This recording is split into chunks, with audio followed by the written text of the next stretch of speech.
What up, boys, gentlemen, ladies? I just got done at the gym. I did chest, back, and laterals, and then I did 35 minutes walking, 3.2 miles an hour, 10% incline with the elevation mask all the way to the most intense. And then I took it off the last 10 minutes, and then a 5-minute warm down. So 50 minutes in total. That was my third. I'm gonna do another one tomorrow. I took yesterday off, completely off. I didn't hit the gym. I didn't do any breath hold. I was just feeling slightly under the weather, slightly burnt out. And so I wanted to just really rest, really recuperate. I doubled my caloric intake. So I went really, really high on the calories. It's hard to get in. I got like 5,000 calories in, which is hard with just good food. So I had a good dinner, a good lunch, but then I had a bag of candy and then a couple bags of chips just to get those calories in, get my body reprimed, reduce the cortisol a bit, because obviously when you're dieting, you're putting an increased stress on your body.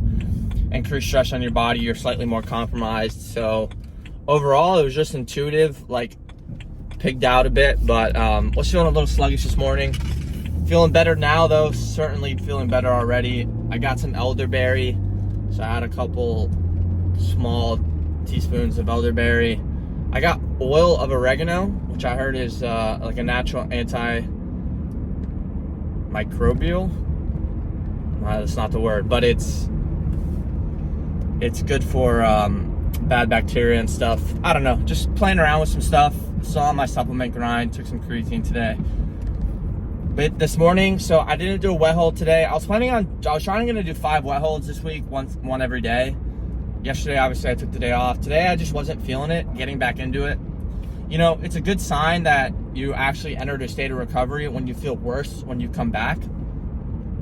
Because obviously, when you're in the groove, your body's warmed up and it's just easier. And then when you do take a rest day, you probably will feel worse when you come back to it, because your body actually went into a state of rest and it got out of that state of readiness. And so this morning, I just wasn't feeling up to doing a breath hold in the tub. So instead what I did is I did 3 6:45 holds with 5 minutes rest in between. So I dramatically upped my rest from 3 minutes to 5 minutes. I experimented with the same style of hyperventilation, but just an extra 2 minutes. And I would say I didn't notice a massive improvement. I think 3 minutes is fine. There might be a slight delay in contractions, but I don't think it really actually helps the ability to go longer. So what I mean by that is my guru, which I call him, he's told me, and it kind of makes sense, that theoretically with hyperventilation, you're actually limiting your max potential. And there's a fine line, but even because your contractions are delayed, that doesn't necessarily translate to a longer hold in the end. It just feels easier and then it gets harder. So I think the 3-minute breath hold, I'm comfortable with it. You know, I don't need extreme hyperventilation. Maybe in the beginning when I first got into breath holding, I did, but now I feel comfortable just doing a 3-minute breathe up with mild hyperventilation. I call it exaggerated breathing because you're not actually trying that hard. Just with the diaphragm, it feels natural. So I did that, and then in between 5 minutes, but I was experimenting. 6:45, I definitely went low O2. It's not unexpected. You know, I ate a lot of food yesterday, and I was still very full this morning, so my body was still digesting. So I wasn't expecting to be, you know, in a fasted state to be able to go really long. Definitely felt full. The holds otherwise went pretty smooth. I would say low oxygen it obviously is a grade. It's gradual. And my main signs of hypoxia are visual. So they're mainly color flattening, which I learned that term when I got certified freediving this weekend. So there's color flattening and spottiness, I guess would be a good way to describe it. And the color flattening is a progression, right? So I would say around 4 minutes in is when I start to notice some sort of color flattening, which is probably right around 92% oxygen, and then it progressively gets worse. I don't know how worse it will go. Like I said, 6:45 today, I contraction wise, I felt really good. Like, the contractions didn't feel unmanageable, but I definitely felt more low O2 than I have in the past. So that could have been due to the hyperventilation, the more hyperventilation that I did today. But I'm feeling a lot better today, like mentally sharper, clearer, more energetic. Like I said, I just finished the gym, which was really good. Got that out of the way. I'm gonna go low calorie today, so I think my it's 1 o'clock now. Maybe I'll have a small stack, and then my dinner will be around 3:30 or 4, and I'll have 4 or 5 eggs, some olive oil, and I'll make a smoothie. So I'll make a smoothie with blueberries, coconut milk, sorghum powder, flour, and then I'll wake up tomorrow. Hopefully I'm feeling good tomorrow, and then I'll do a wet hold, and I'll post it. Just want to get above 7 minutes. Again, not pushing it. Right where I need to be in training. And then after the wet hold, I'll do 2 7-minute holds with 5 minutes in between. And I'll take 2 minutes of that, chill breathing, and then the last, 2.5 minutes, mild hyperventilation.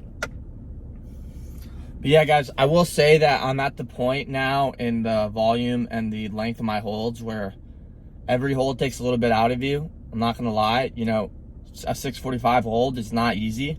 I don't care where you are in the game. It's not easy.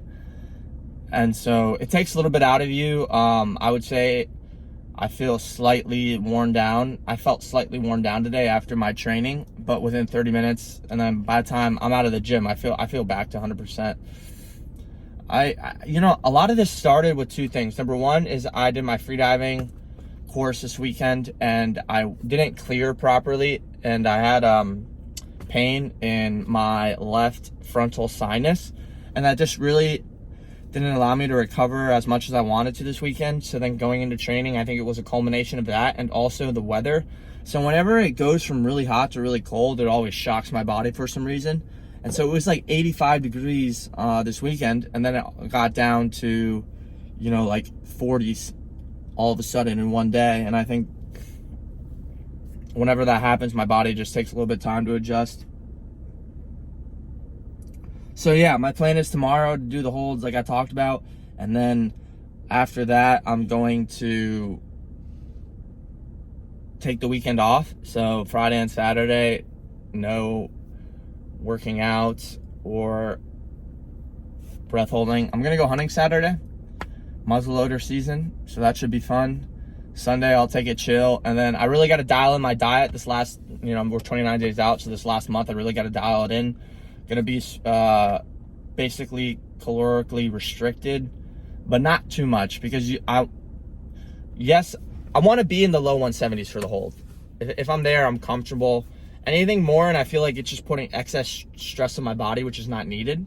So although I might be a little bit lighter, the cortisol flowing through my veins and the fight, the gumption that I have might just not be optimal. So yeah, plan is to be low 170s. And yeah, guys, that's basically all I have for this update today.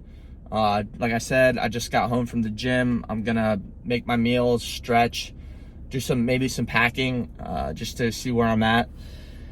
And that's about it. And hopefully tomorrow will go smoothly. So yeah, guys, I'll catch you tomorrow, and I'll get a video out. Peace.